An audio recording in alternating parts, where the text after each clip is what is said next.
Nunca fui un hombre de grandes lujos. Trabajé más de 30 años como técnico en mantenimiento de maquinaria pesada, levantándome antes del amanecer, regresando cuando ya era de noche, y contando monedas para que nada faltara en casa. No fumaba, no bebía, no salía de vacaciones, pero sí tenía una pequeña cuenta de ahorros donde, en silencio, fui guardando lo que podía. No era mucho, pero era lo suficiente para algo importante, el futuro de mi hija. Desde pequeña, Camila fue el centro de mi vida. Mi esposa nos dejó cuando ella tenía 8 años. Dijo que la rutina la estaba matando. Yo no discutí. Me quedé con la niña y con la casa vacía. Aprendí a hacer trenzas, a calentar sopas, a ir a reuniones escolares con otros padres que me miraban con lástima. Pero yo no necesitaba compasión. Solo necesitaba que Camila estuviera bien. Y lo estuvo. Era inteligente, dulce, y siempre decía que quería casarse algún día en un lugar mágico. Yo guardé esa palabra por dentro. Mágico. Los años pasaron. Cuando terminó la universidad, me abrazó y dijo, «Lo logramos, papá». Yo lloré. Me sentí útil, válido. Me convertí en sombra para que ella brillara. Nunca le pedí nada. Y cuando conoció a Tomás, su futuro esposo, fui el primero en felicitarla. Aunque algo en sus ojos me hizo fruncir el ceño. No me miraba con la misma calidez. Ya no era papá, era Ramiro. Pero lo ignoré, porque quería verla feliz. Cuando anunciaron la boda, me senté con ella en la mesa del comedor y dije, «Tengo algo para ti». Le entregué un sobre. Dentro, un cheque de $44,000. Todo lo que había juntado en casi 2 décadas. Camila lo miró como si fuera una entrada a otro mundo. Me abrazó fuerte, lloró y me dijo, «Gracias, papá. Vas a estar en primera fila».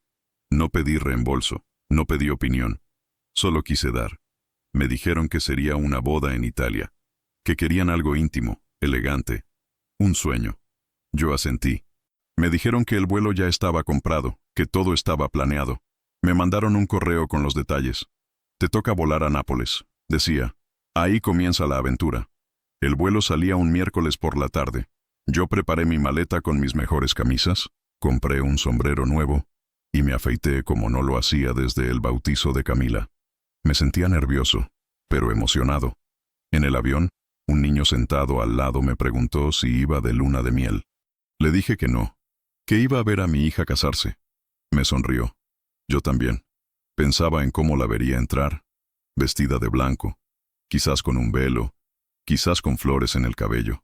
Imaginaba el momento en que diría su discurso y me agradecería frente a todos. A mi padre, que lo dio todo. Yo sabía que ella era reservada, pero en mi mente me concedía ese momento. Cuando aterricé en Nápoles, algo se sintió extraño. Nadie me esperaba. Llamé a Camila. No contestó.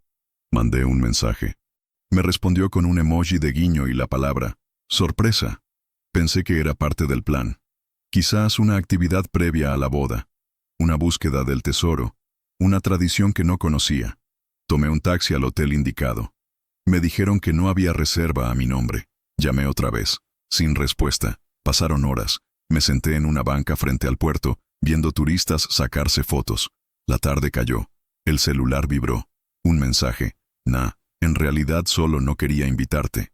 Leí esas palabras como si estuvieran escritas con fuego. No entendí. Volví a leer. No quería invitarme. Yo, el padre que la crió, que le pagó la universidad, que le dio el dinero para la boda. Pensé que era una broma, una prueba de paciencia. Pero no. Enseguida llegó otro mensaje. Esta vez de Tomás. Deja de fingir confusión. La culpa es tuya. La culpa es mía. Por darles mi dinero. Por esperar gratitud. Por pensar que la sangre, el sacrificio y el amor se traducen en lealtad. No respondí. No grité. No lloré. Solo bajé la cabeza. El sombrero nuevo cayó al suelo, pero no lo recogí. Porque en ese momento, algo dentro de mí cambió. No era tristeza. No era furia. Era una claridad absoluta. A veces, cuando uno entrega todo lo que tiene, no recibe flores. Recibe puñales. Pero también aprende. Aprende que el silencio puede ser más fuerte que cualquier discurso.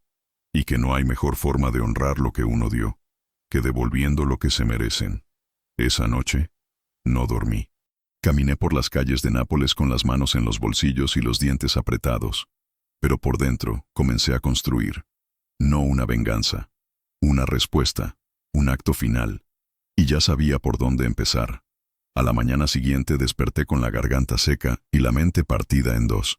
Me dolía el cuerpo, como si la decepción tuviera peso físico. El mensaje de mi hija todavía brillaba en la pantalla del celular. En realidad solo no quería invitarte. No había otro texto, ningún seguimiento, ningún remordimiento. Solo esa frase, sola como yo estaba en ese cuarto barato de hotel, con una toalla áspera colgada en la puerta y el ruido de motores afuera. Me levanté sin rumbo. Era jueves, el día en que se suponía que la ceremonia tendría lugar. En mi mente aún imaginaba las sillas blancas, las flores en los pasillos, el vals lento, el primer brindis. Me preguntaba si alguien me había mencionado, aunque fuera en broma. Mi papá no pudo venir. Se perdió el vuelo. No entendió bien el plan. No, ya lo habían dicho. No me invitaron. No fue error. Fue decisión. En recepción, pregunté por excursiones. No por querer disfrutar, sino por necesidad de moverme, de no pensar. Me apuntaron hacia un pequeño grupo que salía hacia Pompeya. Subí al autobús con extranjeros. Una pareja de canadienses me ofreció agua. Les dije que venía solo, pero no expliqué por qué. Caminamos entre ruinas, entre columnas rotas y techos vencidos por el tiempo. Un guía hablaba sobre la erupción del Vesubio, y yo pensé en lo irónico que era escuchar sobre una tragedia mientras vivía otra. Al mediodía, compré un panini que no tenía sabor.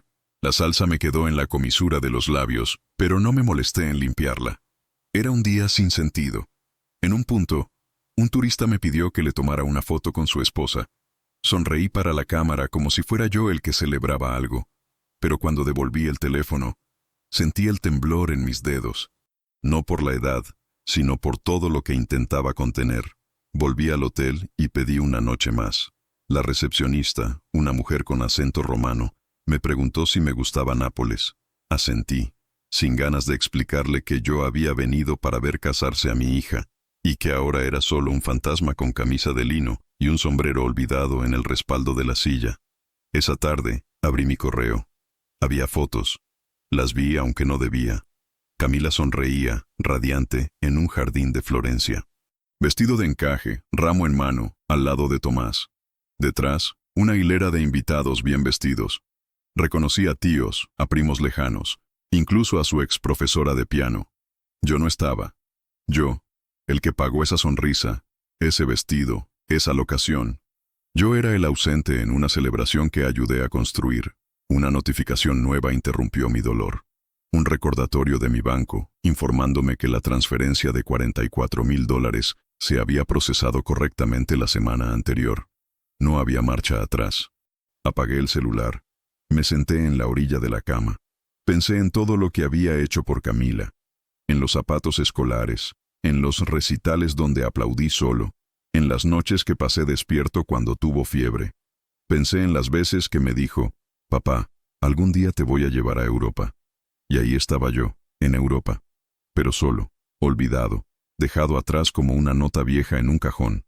No lloré, no lo hice, lo juro, pero algo dentro de mí se rompió. No fue el corazón, fue la idea de pertenencia. La noción de que por ser padre uno tiene un lugar asegurado en la vida de sus hijos. Mentira. Uno tiene lugar mientras es útil, mientras da, mientras firma cheques. Cuando se acaba el valor económico, se evapora también el afecto. Esa noche cené solo. Pedí una copa de vino, no porque quisiera brindar, sino porque necesitaba tragar el silencio. Miré la etiqueta. Era un Chianti, toscano, irónico. Provenía de la misma región donde se casaban en ese mismo instante. Pensé en brindar por ellos, pero no levanté la copa. Solo bebí. Lento, largo, como quien entierra algo sin ceremonia. Antes de dormir, abrí la pequeña libreta de cuero que siempre llevo en la maleta. Esa donde escribía ideas, listas de compras, sueños pendientes. Esa noche, en una hoja vacía, escribí: Nápoles. No fue un error, fue el comienzo. Y debajo, otra línea: no responderé con palabras, haré algo mejor. Al día siguiente tomé un tren temprano rumbo a Roma. Compré el boleto en efectivo. sin avisar a nadie. Sabía que Florencia quedaba entre Nápoles y Roma, pero no tenía intención de desviarme. No necesitaba verlos. No quería confrontaciones. Quería distancia, claridad y tiempo para pensar en lo que vendría después. En Roma, me hospedé en un pequeño hotel cerca de la estación Termini. Me senté en un café con vista a la calle. Saqué mi celular y abrí la aplicación del banco. Revisé mis cuentas, mis inversiones, mi pensión, mi fondo de emergencia. Y ahí estaba. No solo lo que había dado, también lo que aún tenía. Sonreí. No por satisfacción, sino por el pensamiento que se me cruzó en ese instante. No me necesitan, pero tampoco me conocen. Yo era mucho más que ese padre de rostro amable y billetera abierta. Era un hombre que había vivido suficiente para saber que algunas guerras no se ganan con ruido, sino con precisión. Y fue ahí, con el ruido de los tranvías de fondo y el aroma de espresso flotando en el aire, que supe exactamente qué iba a hacer. Porque si Camila había convertido mi entrega en una broma, yo estaba a punto de convertir su luna de miel en una lección inolvidable. La mañana siguiente desperté antes que el sol saliera, como si mi cuerpo supiera que algo importante estaba por suceder. Me vestí con calma, tomé un café amargo en el comedor del hotel y salí a caminar por las calles de Roma, sintiendo que cada paso era una afirmación de algo que todavía no tenía nombre. El aire estaba frío. Me metí las manos en los bolsillos y revisé mentalmente cada detalle del viaje, de las reservas, de los mensajes. Quería encontrar una grieta que me devolviera al autoengaño. Tal vez fue un error, tal vez confundieron la ciudad, tal vez hubo un problema con la agencia. Pero no, ya lo sabía. Fue una decisión, fría, calculada y cobarde. Cuando regresé al hotel, había una nueva notificación en el celular. Un video, corto, de esos que se envían en confianza, entre risas. Era Camila, sentada con su vestido de novia, tomándose una copa de prosecco con dos amigas. Detrás, la decoración de la boda.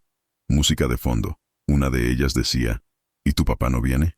Y Camila, sin una pizca de duda, respondía, nah, le mandé a Nápoles como una broma. Todas rieron. Incluso alguien, una voz masculina que no logré identificar, aplaudió y agregó, lo mejor que hiciste. Pausé el video. No por sorpresa, por el peso de esa risa, de esa certeza de que yo era una carga, un personaje descartable. Lo reproduje otra vez, ahora prestando atención al tono.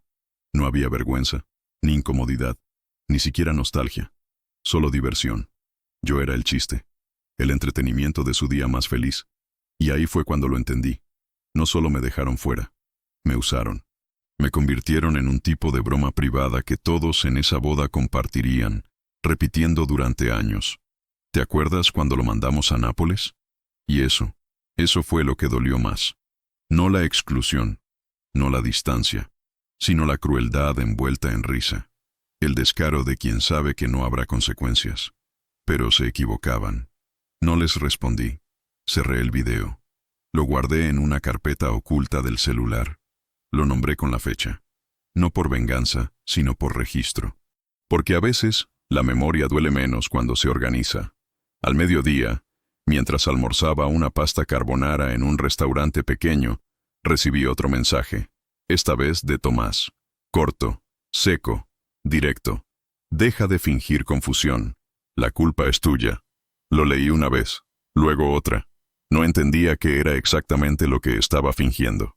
Confusión por no haber sido invitado, por ser enviado a propósito a otro lugar, por descubrir que todo había sido una trampa disfrazada de logística, o era la culpa de haber dado dinero sin condiciones. Quizás era eso. Quizás en su lógica, haber sido generoso era un defecto, una muestra de debilidad. Tal vez pensaban que por haber firmado ese cheque sin exigir nada a cambio, me convertí en un hombre sin valor, un relicario de afecto pasado, un estorbo. Cerré los ojos. Respiré profundo. Recordé una frase que mi padre decía cuando yo era joven. El silencio de un hombre nunca significa vacío, significa preparación. Yo era joven cuando la escuché, pero recién ahora la entendía. Volví al hotel. Saqué la libreta de cuero de la maleta, donde antes había escrito una sola palabra, revancha. Ahora tracé una lista. 5 puntos. No eran venganzas, eran gestos, símbolos, Recordatorios de que no todo se borra con risas. El dinero nunca fue regalo, fue inversión emocional. Ahora sería convertido en mensaje. El paquete. Ya sabía qué enviar. No por valor material, sino por el impacto simbólico. El silencio. No responder sería mi escudo. El ruido vendría de ellos. El círculo. Gente que merecía saber. Gente que sería testigo de lo ocurrido. La calma. Cada acción debía ser tomada con cabeza fría, sin rabia, sin prisa. Esa noche no salí a cenar. Caminé hasta una librería y compré un sobre tamaño oficio. Papel grueso, de color marfil. Lo metí en la maleta sin decir por qué. Volví al hotel y me senté frente a la ventana abierta. El cielo estaba despejado. La ciudad vibraba con vida, pero yo me sentía en pausa, como un hombre que ha perdido algo sagrado, pero que no quiere recuperarlo.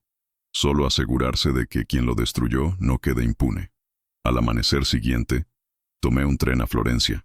No para buscarlos, no para presentarme en su luna de miel, no para confrontar, sino porque necesitaba ver el escenario de su obra.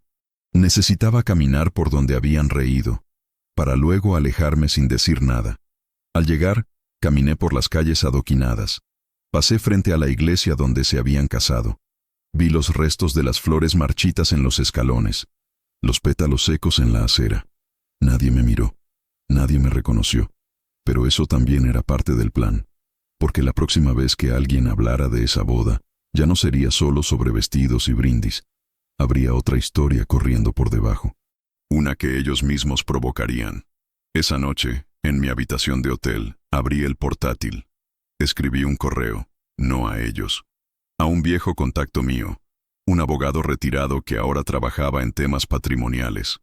El asunto era simple. Revisión de activos compartidos, urgencia baja, importancia alta. Sabía que él entendería, porque hay cosas que no se dicen con gritos, sino con firmas. La mañana siguiente amanecí con una notificación más. Esta vez, no fue un video ni una foto. Era una publicación en redes sociales. De Tomás. Una imagen de él y Camila abrazados frente a una fuente iluminada. Pie de foto. Inolvidable noche en Florencia, rodeados de quienes realmente importan. Esa última frase se sintió como una daga. No decía mi nombre, pero lo gritaba en ausencia. Yo era lo que no importaba, lo que no estaba, lo que no fue bienvenido. Debajo, los comentarios fluían como veneno disfrazado de cariño. Qué bellos los dos. Merecen toda la felicidad. Una boda mágica. Me siento honrada de haber sido parte. Qué bendición tener una familia así. Yo leía cada palabra en silencio. No buscaba consuelo, buscaba patrones. Porque lo más cruel no fue la exclusión en sí, sino la manera en que se había convertido en espectáculo. No solo me habían dejado fuera, me habían transformado en el eco incómodo que nadie mencionaba, pero todos sentían. Y como si el destino quisiera reafirmar mi lugar en ese teatro de desprecio, recibí un nuevo mensaje de Tomás, esta vez más largo. Mira, Ramiro, no es personal. Camila necesitaba disfrutar su momento sin cargas emocionales. Tú has sido muy intenso últimamente, siempre recordando el pasado, siempre insistiendo en lo que diste. Entiende que esta etapa es sobre nosotros. No todo gira a tu alrededor. Y si te mandamos a Nápoles, fue por tu bien, para que no te sintieras obligado a quedarte donde no encajas. Leí ese mensaje 2 veces. En ningún momento pidió disculpas. En ningún párrafo reconoció la traición. Al contrario, justificaba la crueldad como si fuera un acto de compasión, como si desterrarme de la celebración fuera un regalo disfrazado de distancia, como si yo, por recordar los años de lucha y entrega, me hubiera convertido en una carga, una figura demasiado incómoda para el nuevo cuento de hadas que ellos querían construir. No respondí, solo respiré hondo. Me senté frente a la ventana y observé a una pareja joven tomarse de las manos al cruzar la calle. Me pregunté si Camila alguna vez contaría esta historia desde su lado, si diría, papá se ofendió por nada, o tal vez, es que nunca entendió que necesitábamos empezar de cero. Pero la verdad es que no querían empezar de cero. Querían borrar lo anterior, borrar a quien les sostuvo, a quien les tendió el puente, a quien pagó la entrada para que ellos caminaran como si lo hubieran construido todo. Y en ese momento entendí algo más profundo. El desprecio no siempre se grita, A veces se canta en coro, a veces llega disfrazado de madurez, de lo mejor para todos, de necesitamos espacio. Frases vacías que sirven como excusa para desechar a quienes ya cumplieron su función. Yo ya no era el padre orgulloso. Ahora era el hombre que incomodaba en las fotos. El que no combinaba con la estética de su nueva vida. El que no tenía voz en las decisiones, pero sí un número en su cuenta bancaria que resultaba útil. Esa tarde, pasé por una imprenta. Pedí 3 copias en papel de alto gramaje. Un documento que había preparado la noche anterior con ayuda de mi abogado. No contenía amenazas, solo hechos.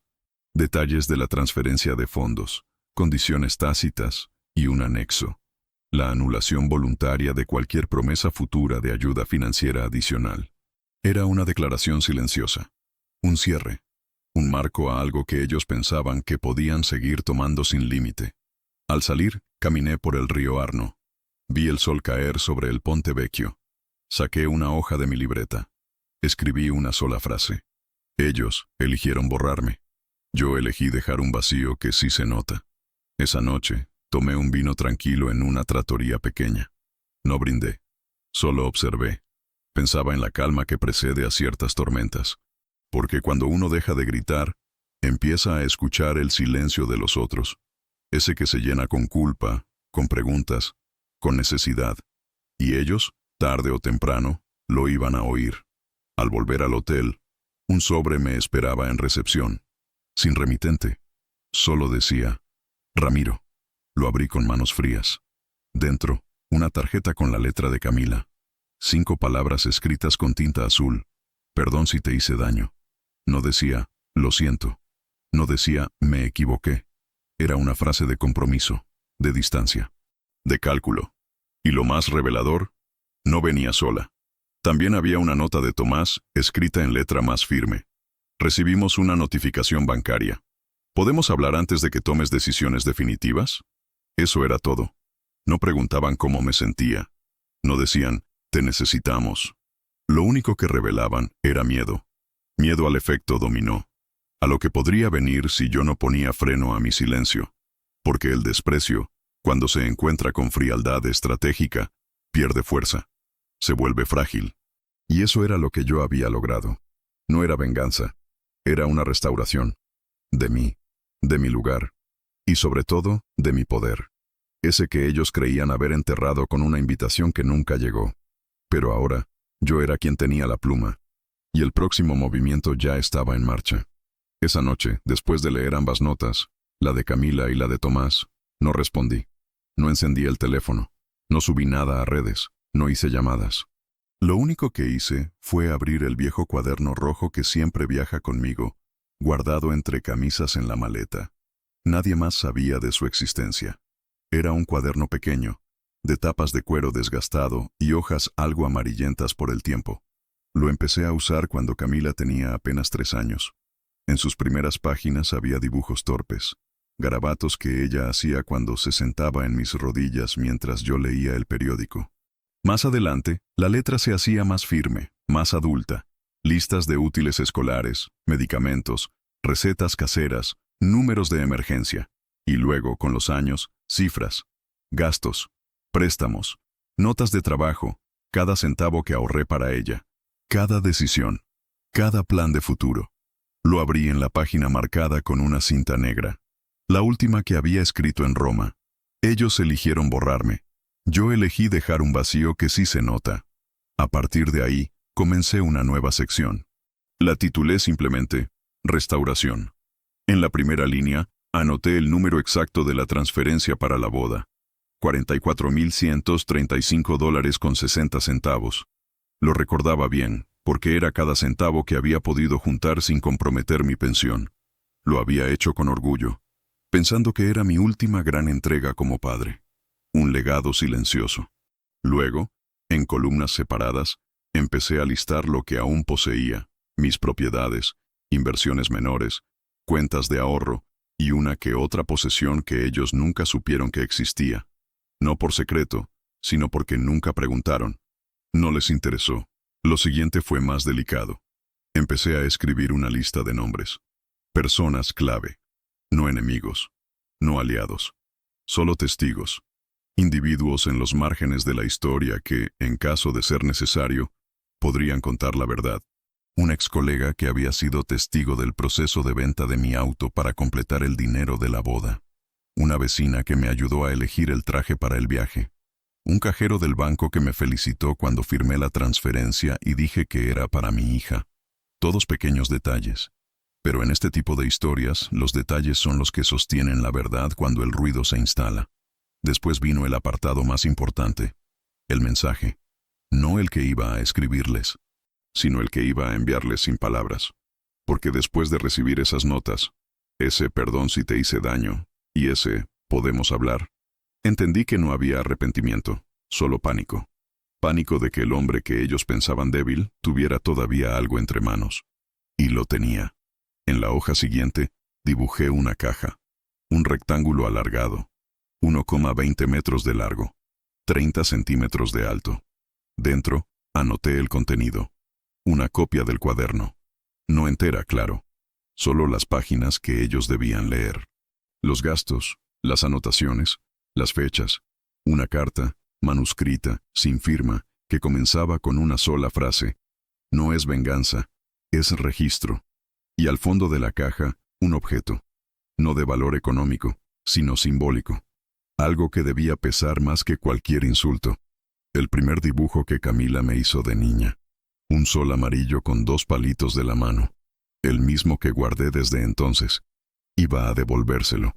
Porque si yo no era parte de su historia, tampoco tenía sentido seguir sosteniendo su memoria. El plan no era castigar. Era recordarles, con precisión quirúrgica, lo que destruyeron, lo que ignoraron, lo que pisotearon. No con rabia, con claridad, con datos, con pruebas. Porque ellos eran expertos en distorsionar, en suavizar la verdad para los otros. Yo no necesitaba gritar. Bastaba con hacer llegar la verdad en el formato correcto. En la hoja final de esa noche, escribí: entregable. Envío certificado. Confirmación firmada. Cerré el cuaderno. Lo abracé por unos segundos. Y lo guardé otra vez entre la ropa, sabiendo que su contenido pronto estaría en otras manos. Al día siguiente, fui a una papelería antigua cerca de la Piazza della Signoria.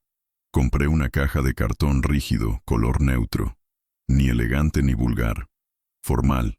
Precisa. En una tienda de fotocopias, imprimí los documentos seleccionados. En una librería, conseguí papel de carta de textura gruesa. Escribí la carta con pluma. No taché una sola palabra. Revisé la ortografía. Doblé la hoja en 3. La guardé en un sobre blanco, sin remitente. Volví al hotel. Coloqué todo con cuidado dentro de la caja. Al fondo, el dibujo. Cerré. Encinté. Escribí en la tapa el nombre de Camila, seguido del apellido de Tomás. Sin título. Sin señores. Solo eso. Como si ya fueran una empresa. Como si ese paquete fuera una auditoría. Fui a la oficina de correos más cercana. Pedí envío urgente con confirmación de recepción. Cuando la mujer me preguntó qué contenía, respondí con voz firme: memorias. Ella sonrió, pensando que era poético. Y lo era. Esa noche, cené solo, pero no con tristeza. Había algo en mi interior que se asentaba, como si por fin la balanza se nivelara un poco. No esperaba respuestas.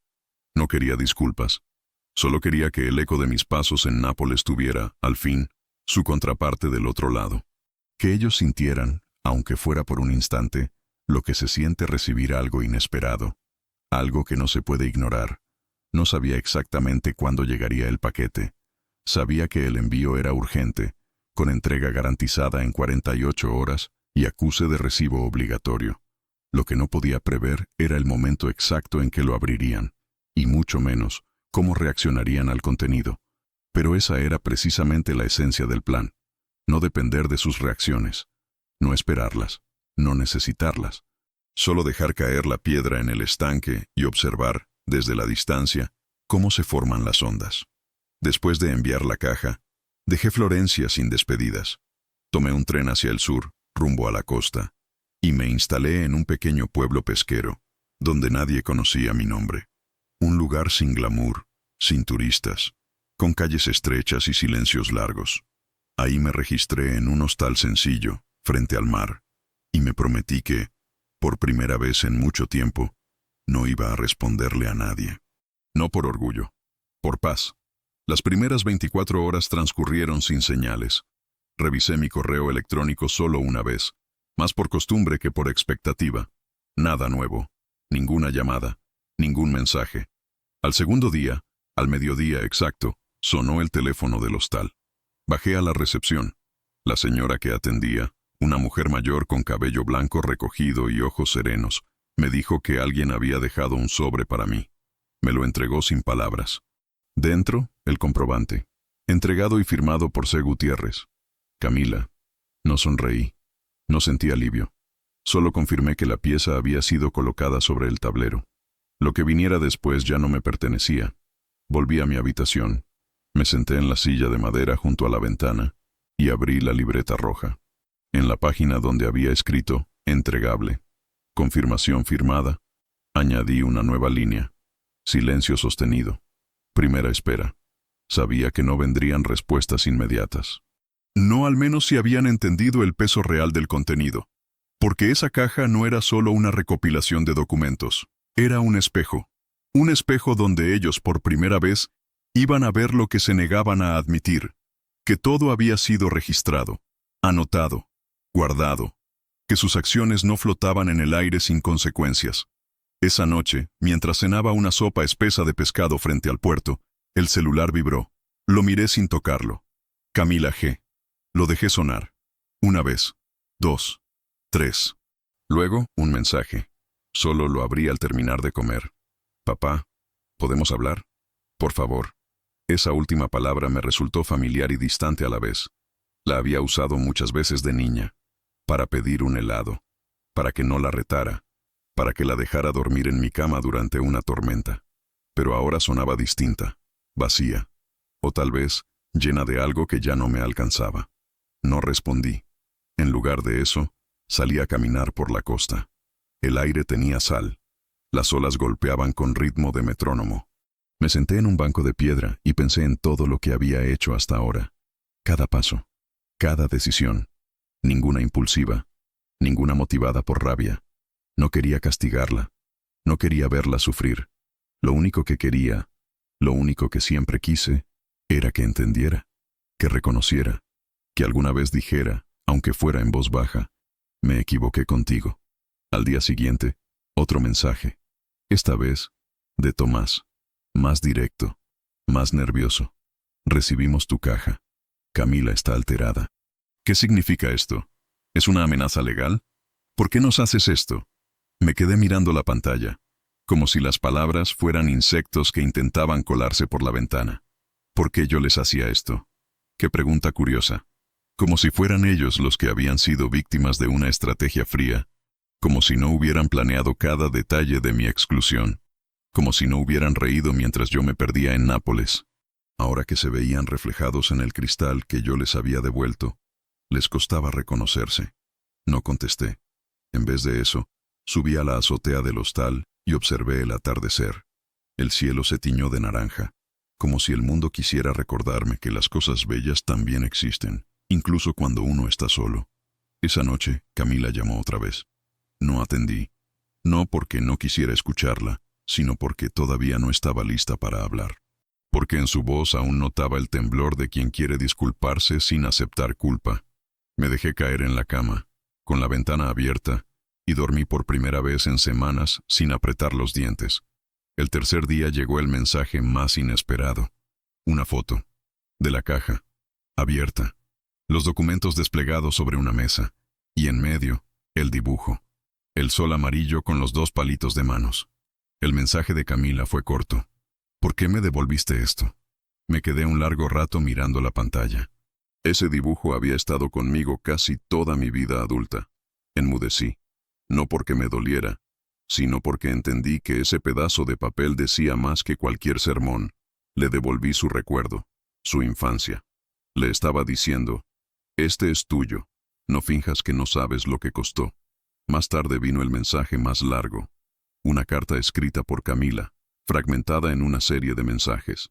Decía que estaba confundida, que nunca pensó que me haría tanto daño, que no sabía cómo explicar lo que hicieron, que se sintieron abrumados, que Tomás pensó que era lo mejor para evitar tensiones, que ella solo quería evitar conflictos el día de la boda, que por eso me enviaron a Nápoles, que la idea parecía inocente al principio, que no midieron el impacto.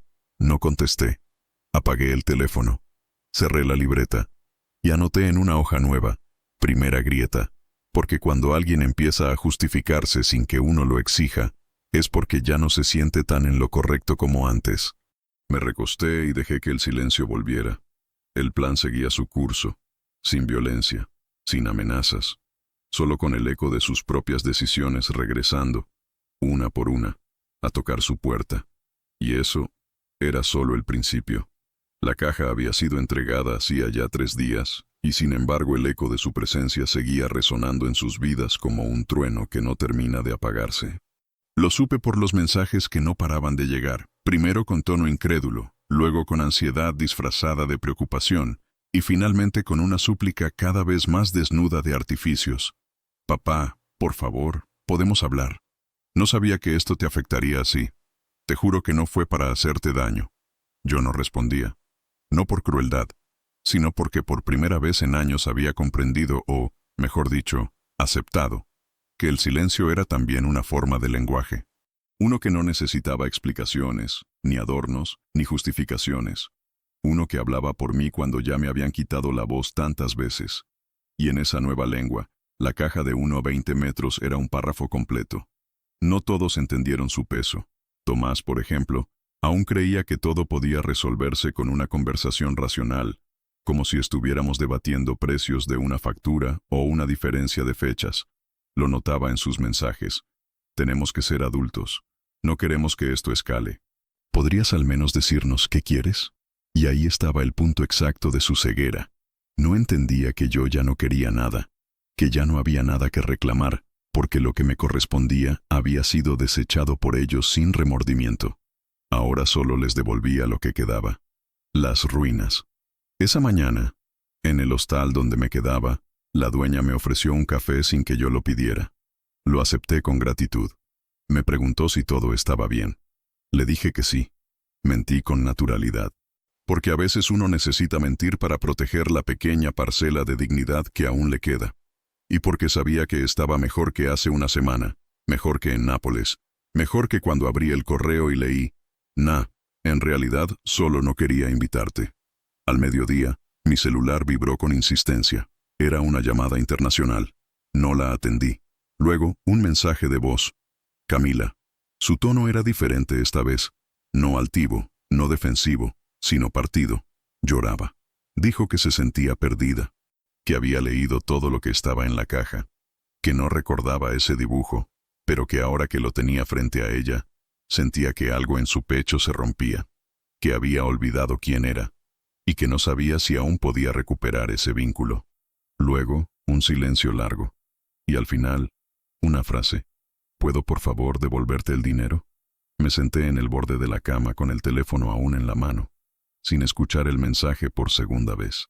Solo me quedé ahí, quieto, mirando la cortina moverse con el viento. Esa frase me golpeó no por lo que ofrecía, sino por lo que revelaba, que en su mente, el daño era contable, que podía ser reparado con una transferencia, que la traición podía medirse en cifras. Pero el dinero nunca fue el problema. Jamás lo fue. La herida no era el monto. Era lo que ese monto significaba. Era haber financiado con amor una celebración donde yo era el único excluido. Era pagar con orgullo la felicidad de otros, solo para ser borrado como una mancha incómoda en la fotografía. Esa caja de 1 a 20 metros no era una amenaza. Era una restitución simbólica, una manera de decir, esto es lo que ustedes olvidaron, y esto es lo que yo me niego a seguir cargando. Dentro no había armas ni gritos ni venganzas. Había datos, pruebas, y un pedazo de mi historia personal. Mi paternidad escrita en números, en sacrificios, en detalles que ellos desestimaron.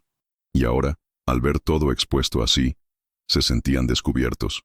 Pero lo curioso es que el mundo no lo sabía. No había un escándalo público. No hubo denuncias, ni redes sociales, ni vergüenza viral. Solo ellos y yo. Solo ese hilo invisible que unía el pasado con el presente. Y en esa intimidad forzada, se les estaba cayendo la máscara. Por la tarde, Camila volvió a escribir. Esta vez, un mensaje más largo.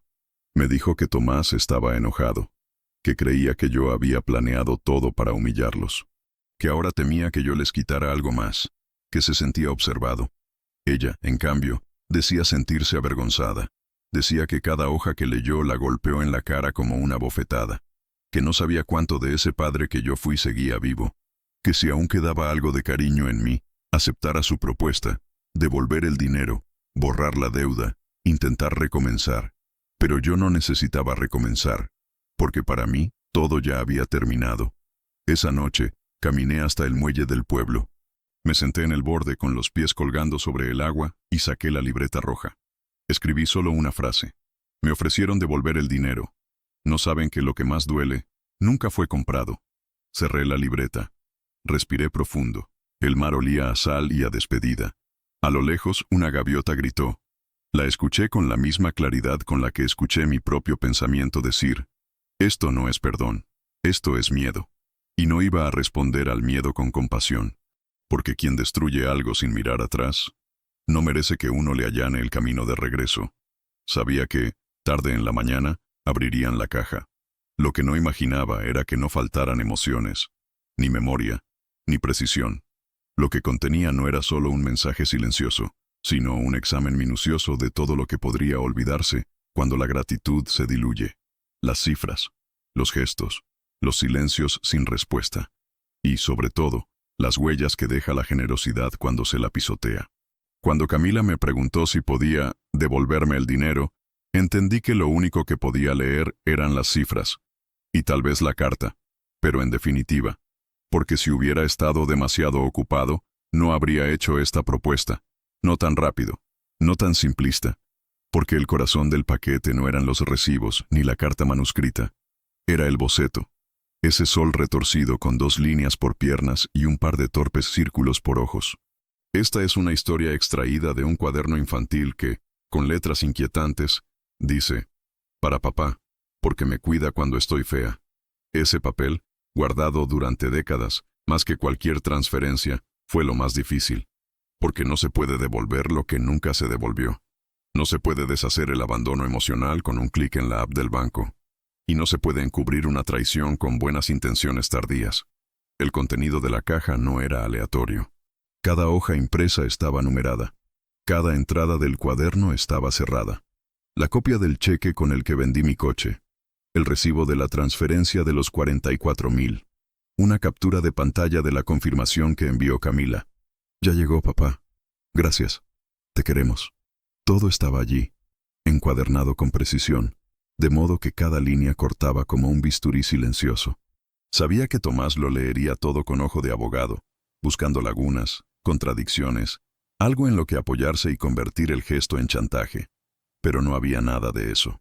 Sin exigencias, sin cláusulas, sin amenazas. Solo la frialdad de los hechos.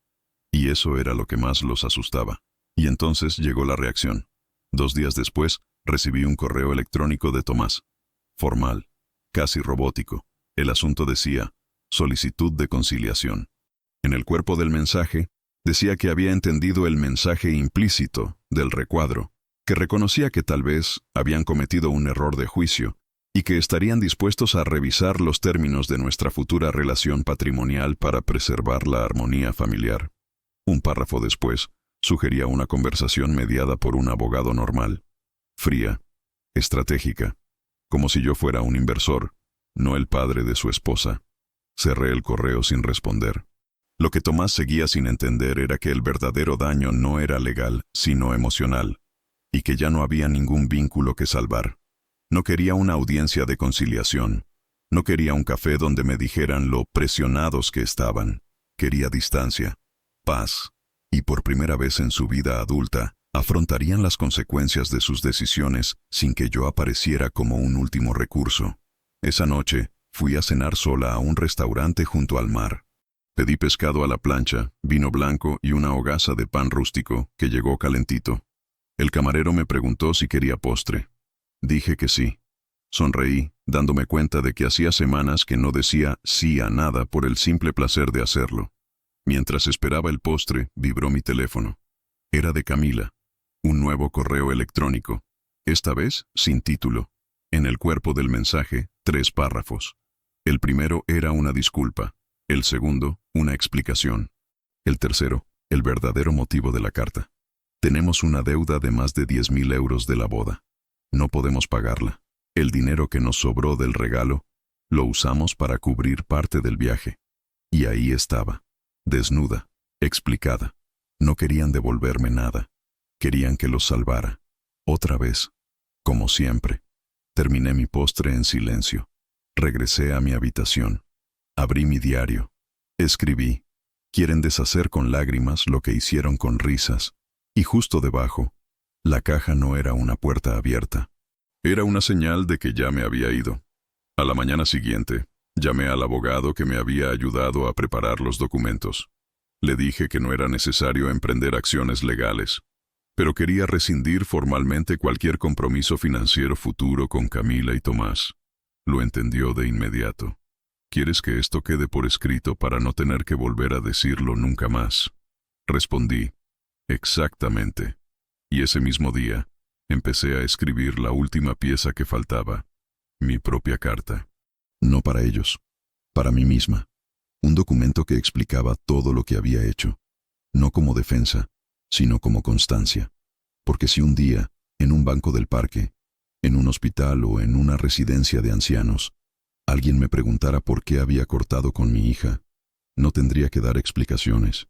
Simplemente entregaría la carta. El paquete había sido abierto, pero no por ellos, por mí. Y dentro, había encontrado algo que nunca imaginé que estaría allí. Libertad.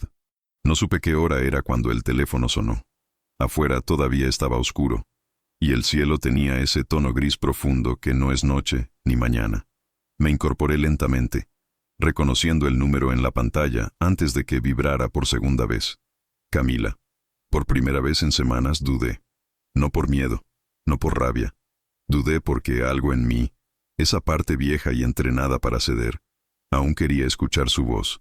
Y otra parte, más nueva, más firme, ya no sentía la necesidad. Contesté. No dije hola. No dije su nombre. Solo deslicé el dedo y puse el teléfono en mi oído. El silencio duró 5 segundos, tal vez 7. Luego su voz tembló como una cuerda recién golpeada. Papá, ¿estás ahí? Y entonces, sin que nadie empujara, se rompió. El llanto. No uno discreto ni contenido. Un llanto desnudo, de esos que no buscan convencer a nadie. Solo soltar lo que pesa. No dije nada. Ella siguió hablando entre sollozos. Dijo que no sabía por qué lo había hecho. Que la idea del viaje a Nápoles había empezado como una broma. Una forma de aligerar tensiones. Que Tomás insistía en que era mejor así. Que en el fondo, ella también había sentido que yo no encajaba. Que era demasiado formal, demasiado serio, demasiado... tú. Esa palabra me atravesó. Demasiado tú. Como si yo hubiese sido un disfraz que ella ya no sabía cómo llevar. Como si su nueva vida necesitara una versión editada de su pasado, y yo fuera la parte del guión que estorbaba. Dijo que en la boda, mientras todos brindaban, hubo un momento en que pensó en mí, que me imaginó en Nápoles, solo, mirando un mapa, que sintió una punzada, pero que la ahogó, que no quería arruinar su día. Y ahora lloraba por eso, no por haberme herido, por no haber podido seguir ignorándolo. Papá, yo no quiero que esto termine así. Lo que hice fue horrible. Te devolvemos el dinero, lo que sea. Solo dime que puedo enmendarlo. Dime que aún puedo llamarte papá. Esa última frase no era una súplica, era un anzuelo. Una línea lanzada al mar esperando que el viejo pez volviera a morder. Pero esta vez, no mordí. Yo no grité. No dije, me lastimaste. No le lancé reproches. Solo pregunté, ¿por qué me necesitas ahora? Ella se quedó en silencio. Luego murmuró, porque ya no tenemos nada. Y ahí estaba, la verdad, sin adornos, sin maquillaje emocional. No me llamaba por amor. Me llamaba porque el suelo se les había roto. Porque la luna de miel se había convertido en deuda, en correos del banco, en miedo. Y porque yo, por años, había sido la red que siempre aparecía justo antes de la caída. No respondí. Sentí algo moverse dentro de mí. No era odio, era certeza. Ella siguió hablando. Dijo que Tomás estaba desesperado, que los padres de él se habían desentendido, que nadie les prestaba más dinero, que la tarjeta había sido cancelada, que el banco quería saber si yo seguiría como garante del préstamo. Me pidió que hablara con ellos, que aclarara que todo era un malentendido, que yo no quería perjudicarlos. Y entonces, por primera vez, hablé. Sí quiero perjudicarlos, Camila, pero no con venganza, con memoria. Ella guardó silencio. No voy a arruinarte la vida, pero tampoco voy a salvarte de tus propias decisiones. Papá, no, ya no soy eso. Lo dije con calma, con la misma voz con la que tantas veces le había dicho buenas noches o te amo. Pero esa noche fue un adiós distinto. Ella empezó a llorar otra vez. Preguntó si eso era todo, si no me importaba, si después de todo lo que vivimos podía simplemente soltarla. Y le dije, no te estoy soltando. Te estoy dejando ir donde decidiste estar. Lejos. No colgué. Dejé que ella terminara. Escuché cada lágrima, cada lo siento roto, cada promesa de nunca más. Pero no respondí. No por frialdad, por dignidad, porque si respondía, si le decía, está bien, estaría enseñándole que lo imperdonable sí tenía perdón, siempre y cuando viniera envuelto en lágrimas. Y no, esta vez no. Cuando por fin colgamos, me quedé sentado en la cama. Afuera, la madrugada empezaba a aclararse. En la ventana, una brisa movía la cortina como si el mundo respirara conmigo. Abrí mi libreta roja y escribí. Llamó entre lágrimas, pero no por amor. Llamó porque se acabó el crédito. Debajo, una frase más pequeña. A veces, lo más compasivo que puedes hacer es no salvar a quien siempre te empujó al fuego. Guardé la libreta. Cerré el teléfono. Me serví una copa de vinho e dormi tranquilo, porque finalmente não era mais eu quem esperava por justiça. A justiça tinha chegado sozinha, na voz de quem nunca esperou ter que implorar. No hubo más llamadas después de esa noche, ni mensajes, ni correos. El silencio, ese mismo que durante años había sentido como un castigo, ahora se convirtió en mi escudo, una respuesta sin palabras, una frontera invisible pero inquebrantable entre lo que fui y lo que ya no volveré a ser. Porque cuando uno pasa toda una vida dándolo todo, amor, tiempo, dinero, perdón, llega un punto en el que aprender a no dar también es una forma de salvarse. Pasaron días, luego una semana. El teléfono seguía mudo, mi buzón, vacío. No había disculpas públicas, no había comunicados familiares, solo ausencia. Y por primera vez, esa ausencia no pesaba, flotaba, me daba espacio. Durante años había sido el hombre que resolvía, el que pagaba la cuenta cuando otros no podían, el que escuchaba cuando nadie más quería oír, el que estaba cuando todos se iban. Pero esa versión de mí fue sepultada lentamente, no con una traición, sino con 1000 pequeñas omisiones, con una boda sin invitación, con una risa en un video privado, con una excusa disfrazada de «era lo mejor».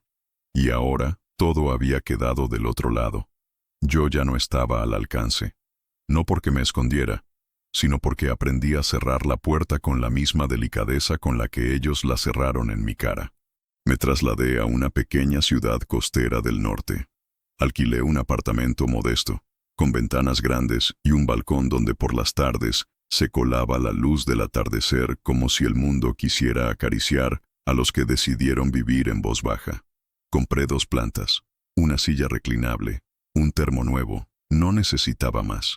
Un día, mientras barría la entrada, encontré un paquete en la puerta. No tenía remitente. Dentro, una pequeña caja. Al abrirla, vi el dibujo original, el sol amarillo. Las piernas de palito, las palabras, para papá, porque me cuida cuando sueño feo. Junto a él una nota escrita a mano. Solo decía, no sé si aún lo quieres, pero yo sí. Lo siento. No lloré. No sonreí. Solo lo sostuve en mis manos por un momento. Luego, cuidadosamente, lo envolví en una hoja de papel, lo metí en un sobre y caminé hasta la playa. Me senté frente al mar, miré el horizonte largo rato y al caer la tarde, lo enterré bajo una roca. No como desprecio, como cierre, porque hay recuerdos que uno no necesita conservar para saber que existieron, y porque algunos gestos, por más tardíos que sean, llegan cuando ya no hay lugar para que echen raíces. Volví a casa, preparé café, Abrí mi libreta roja y, en la última página, escribí una sola frase. Mi historia no terminó con una traición. Terminó cuando dejé de pedir que me reconocieran. Después de eso, no volví a escribir. Cerré la libreta y la guardé en una caja que también contenía mi última carta, la que explicaba todo, no para ellos, sino para mí, para que, si algún día me olvidaba de por qué decidí empezar de nuevo, pudiera recordarlo sin rencor. Con el tiempo, volví a caminar con ligereza. Me inscribí en un taller de escritura. Hice nuevos conocidos. Nadie sabía de Camila. Nadie preguntaba por ella. Y eso estaba bien, porque ya no necesitaba explicar nada. Mi vida, al fin, era mía. Una tarde cualquiera, mientras tomaba café en el balcón, recibí un último mensaje. Un número desconocido. 4 palabras. Te extrañamos. Perdón, papá. No respondí. Apagué el teléfono. Lo guardé en el cajón. Me serví otra taza. Porque a veces, la mejor respuesta es el silencio. Y esta vez, el silencio no fue vacío. Fue paz. Fue final.